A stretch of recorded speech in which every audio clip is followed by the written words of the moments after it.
we are going to talk about concepts and measurements. Concepts are abstract ideas meant to represent some facet of the reality. For example, violence is a concept, attitude, intelligence, love, and happiness, they are all concepts. Basically, any noun can be a concept. Concepts are building blocks of scientific research.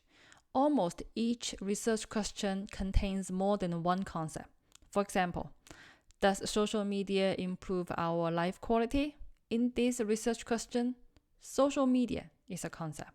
Life quality is another concept. Does social media influence our political attitude? Again, in this research question, social media is a concept and political attitude is another concept.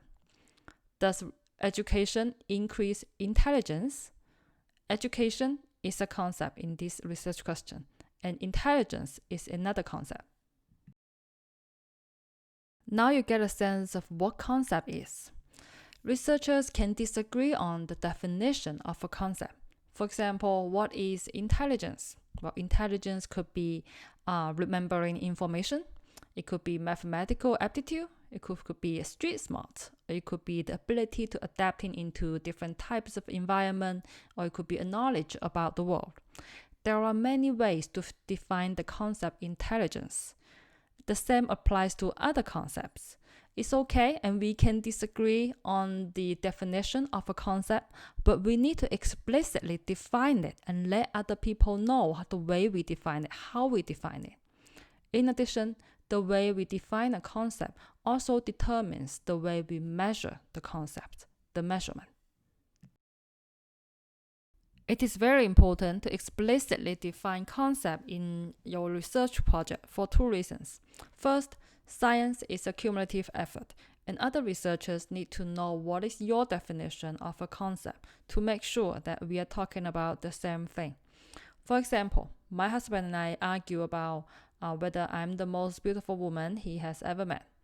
But it turns out that he and I define beautiful or beauty in different ways. I'm thinking about physical attractiveness while he considers it as inner beauty. Thus, it is very important to define concepts in our argument in any sort of communication. Secondly, the way we define a concept will determine the way we measure it, which is our measurement. Measurement is the process of assigning quantitative value to a concept in a systematic way.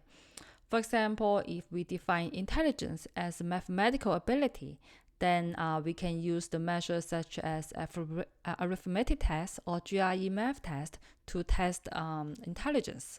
We usually get a score out of this test, and the score we get is the quantitative value that assigned to the concept intelligence. In communication studies, the measurement or measure usually means a list of questions that the researcher used to evaluate a concept, and they are sometimes used interchangeably with the term scale. Two things to consider when developing or choosing a measure or a scale: validity and reliability. We are going to elaborate on these two terms. Validity refers to the extent to which a measurement procedure measures what it intends to measure. In other words, do your questions measure the concept you are supposed to measure?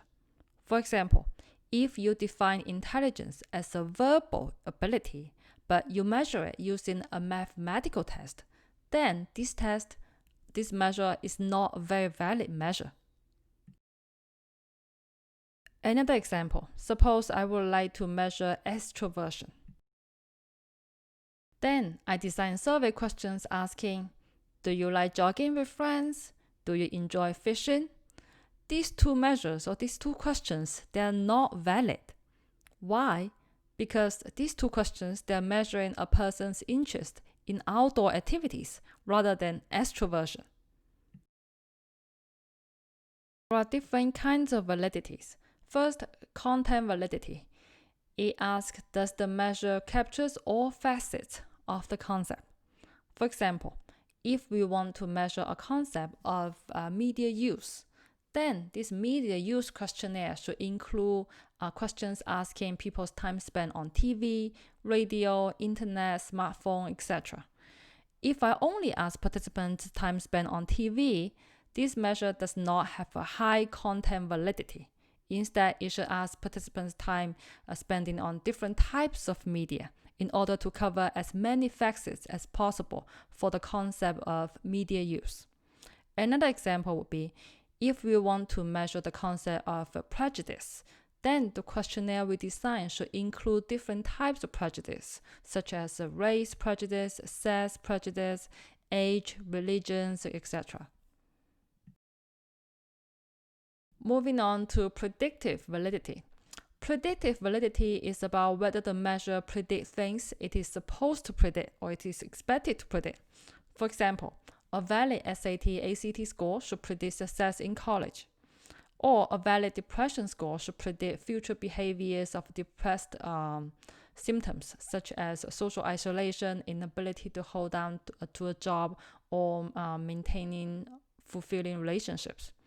If the measure does not predict what it is supposed to predict, it will have low predictive validity. Convergent validity refers to the degree to which the measure of a concept should be related to and are in fact related to other relevant concepts. For example, people who are depressed are likely to experience a high level of anxiety. Therefore, the score of a depressed scale should be related to the score of an anxiety scale for the same person. Another example would be people who are happy are usually likely to have a high level of life satisfaction. Therefore, one's score of a happiness scale should be related to the score of life satisfaction. If the score is not related to what it is supposed to be related to, it would have a low convergent validity. Discriminant validity refers to the degree to which a measure of a concept that should not be related and are in fact not related to irrelevant concepts. For example, self-esteem presumably is a concept that is different. It is distinct from extroversion. So the score of a self-esteem measure should not be related at all with the score of extroversion measure. Now we have talked about different types of validity. We move on to reliability. Reliability refers to the extent to which a measure or a scale consistently measures what it is aiming to measure. For example, if a person took the IQ test on Monday and scored 90, and then took the same test again on Friday and scored 91 or 92. The two scores, 90 and 91 or even 90 or 92, they are actually very similar. So this IQ test, we say it is reliable. Another example would be extroversion measure that taken this week and next week. And the two scores, the score we get this week and the score we get next week, should not be significantly different from each other, which would indicate a high level of reliability. Another way to think about validity and reliability is have the metaphor of a target. Think of the center of the target as the concept that you are trying to measure. Think of the center of the target as the concept that you are trying to measure. You are trying to hit the center of the target. If you don't, you are not getting high validity. The dots represents the scores from your measure.